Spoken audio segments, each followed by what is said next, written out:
Happy Monday, everybody. Coach Aaron here from Fitness Legacy. Today, I'm going to be going over what the 2 missing stages of fat loss are that cause you to gain the weight back, stay overweight, makes it harder to lose weight down the road, and ultimately keeps you unhappy and frustrated. So, if you're interested in that, make sure you give me a comment down below. Let me know whether or not you're listening to the video live or you're listening to the replay. It's actually a very big help for me. I very much appreciate it.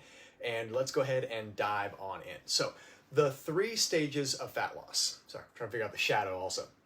So most people are familiar with the fat loss stage, which is where you're dieting. You're cutting your calories, you're increasing your exercise, doing all of those things that everybody has been told that you need to do in order to lose weight.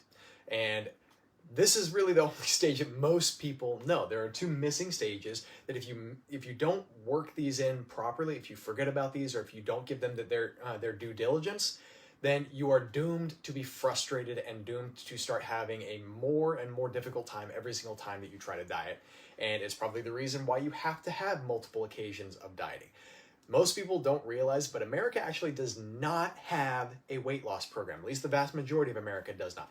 America has a weight stabilizing problem. We know how to lose the weight. If you've lost the same 5, 10, 30 pounds, whatever it might be, over and over and over again, this video is for you. All right. So the first stage that everybody misses is the preparation stage. I'm just going to call it prep. It's preparation stage. During this preparation stage, you actually want to stabilize your calories at a higher level. This is actually the best time to start working out because this allows you to focus on a little bit of performance for a little while, build your strength, build your endurance, build your wind, to build a little bit of muscle, because muscle is the furnace that burns fat and ultimately gets you to a place where you feel good. You can, I like with my clients to focus on replenishing nutrients they may be short on, typically from prior dieting occasions. So anytime you cut calories, you're decreasing nutrition, so vitamins, minerals, things like that, and you are going to slow your metabolism down. Taking a little bit of time, 4 weeks or so, to build your protein up, get a solid exercise foundation in, allows you to more easily start losing fat when you hit the dieting phase, okay? So taking time to stoke the flames, build your metabolism, and build some good habits and stability so you can enter a dieting phase, lose weight, and be effective with that. So stage 2 is where so stage 1, if we're looking at this calories in versus calories out, we're primarily focused on calories out, okay? Increasing the number of calories you're putting out on a daily basis. Stage 2 is where we bring calories down. So we focus on the calories in, we bring calories down to the point where you're losing fat. Now during this stage, what most people don't realize, unless you're brand new to this, you're going to have a decrease in function. You're going to have a decrease in strength, endurance, or both. Anybody who's gone keto but has exercised prior knows that this is what happens during week 1. You just don't have as much as you did before. People who are brand new and who dive into both at the same time, that's not always the case because they kind of get the newbie effect. But people who've been working out, there is a down regulation of your ability to put energy out, which is why it's important, especially if you've dieted in the past multiple times, to focus on your ability to put energy out first before you start decreasing the energy you're bringing in, all right? And then stage 3, I call stabilization. Stabilization is the period after you have lost a set amount of weight. This is determined either by reaching a certain goal, by being in a dieting state for a certain period of time, or both, okay? So if you have lost the amount of weight that you want to lose, you need to go through a stabilization period, a stabilization phase. If you have been dieting for a set period of time, which varies a little bit from person to person, anywhere from 3 weeks to 3 months, depending on the individual, you need to come back to maintenance or baseline for a little while to let your body recover from the dieting before you go back into another dieting phase. Okay, so if you think about it in terms of fat loss sprints rather than a marathon, most people will respond a little better to this.